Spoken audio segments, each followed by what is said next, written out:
Pharmacology questions on nursing licensure exams aren't just about memorizing drug names. You need to know safety, side effects, and interactions. Here are 5 common question types. First, side effects and contraindications. A patient on lisinopril reports a persistent cough. What's the best action? No ACE inhibitors cause cough, and ARBs like losartan are the alternative. Second, peak times.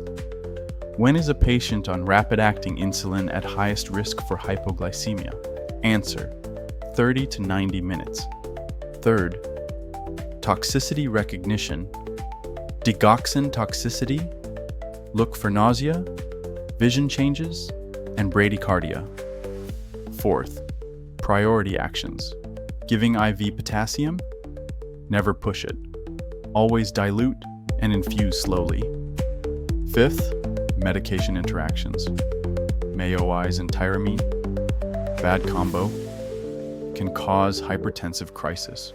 Always think safety first when answering Pharm questions. Bonus question, nursey friends, lab monitoring.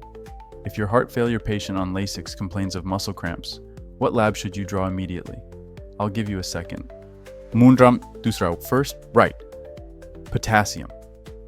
You draw potassium because low potassium can cause muscle cramps, and low potassium can also cause fatal arrhythmias in the heart, so watch their EKG too. Those are the top 5 and a bonus.